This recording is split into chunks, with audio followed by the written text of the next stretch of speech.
તો વિદ્યાર્થી મિત્રો આ વિડિયોની 1 મિનિટ તમને તમારી બોર્ડ તથા ગુજકેટ પરીક્ષા 2026 ની અંદર ઓછામાં ઓછો 1 અથવા એનાથી વધારે માર્ક્સ પણ 100% ની ગેરંટી છે અપાવી શકે છે। તો વિદ્યાર્થી મિત્રો કેમિસ્ટ્રી અંદર ધોરણ 12 ની અંદર ચેપ્ટર નંબર 1 દ્રાવણોની અંદર સંખ્યાત્મક ગુણધર્મ કે જેની અંદર 4 સંખ્યાત્મક ગુણધર્મ છે બાષ્પ દબાણમાં થતો સાપેક્ષ ઘટાડો, ઉત્કલન બિંદુ ઉન્નયન, ઠાર બિંદુ અવનયન અને અભિસરણ દબાણ કે જ્યાંથી એમસીક્યુ આવે જ છે। હવે વિદ્યાર્થી મિત્રો અહીંયા તમારે યાદ રાખવાનું છે બાઠા, અને આ બાઠા શું છે એના માટે તમારે આ વિડિયોને એન્ડ સુધી જોવાનો છે। તો વિદ્યાર્થી મિત્રો જો આપણે વાત કરીએ તો આની અંદર બાષ્પ દબાણમાં થતો સાપેક્ષ ઘટાડો અને ઠાર બિંદુ અવનયન, તો બા અને ઠા જે છે આ બંને આયનોની સંખ્યાના વ્યસ્ત પ્રમાણમાં છે, અને બાકીના જે બે વૈધા એટલે કે ઉત્કલન બિંદુ ઉન્નયન અને અભિસરણ દબાણ આ બંને જે છે એ આયનોની સંખ્યાના સમપ્રમાણમાં છે, આયનોની સંખ્યાના સમપ્રમાણમાં છે। તો તમારે યાદ રાખવાનું છે બાઠા એટલે કે બાઠામાંથી બંનેમાંથી કોઈ પણ હોય તો વ્યસ્ત પ્રમાણ, બાકીના બે હોય તો સમપ્રમાણ।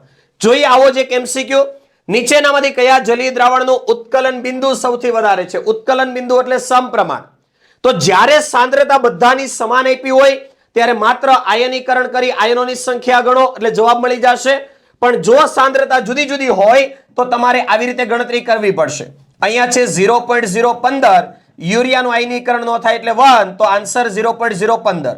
ઓપ્શન બી ની અંદર સાંદ્રતા છે 0.01 અને KNO3 નું આયનીકરણ કરો તો K + NO3 - 2 આયન બન્યા, તો ગુણ્યા 2 એટલે 0.02। ઓપ્શન સી ની અંદર સાંદ્રતા 0.01, આનું આયનીકરણ કરો તો 2 મોલ Na + 1 મોલ SO4 - 2, 2 ને 1 3, 0.03। અને ડી ની અંદર વાત કરીએ તો 0.015, ગ્લુકોઝનું આયનીકરણ ન થાય તો 0.015। જો કોનો જવાબ સૌથી વધારે? ઓપ્શન સી નો જવાબ સૌથી મોટો, તો અહીંયા આન્સર આવશે ઓપ્શન સી। આવો જ એક એમસીક્યુ તમને આપું છું જેનો આન્સર તમારે આ વિડિયોના કોમેન્ટ સેક્શનમાં કોમેન્ટ કરીને જણાવવાનો છે। તો ત્યાર પછીનો એમસીક્યુ છે નીચેનામાંથી 0.10 મોલ જલીય દ્રાવણમાં સૌથી ઓછું ઠાર બિંદુ, સાંદ્રતા 4 ની સમાન છે, માત્ર આયનીકરણ કરો, ઠાર બિંદુ પૂછ્યું છે તો વ્યસ્ત પ્રમાણમાં શું જવાબ આવશે એ આ વિડીયોમાં કોમેન્ટ કરીને ચોક્કસ જણાવો। અને આવી જ રીતે તમારા કેમિસ્ટ્રીના દરેક કોન્સેપ્ટને ક્લિયર કરવા માટે આપણી આ ચેનલને લાઈક, શેર અને સબસ્ક્રાઇબ કરી દો।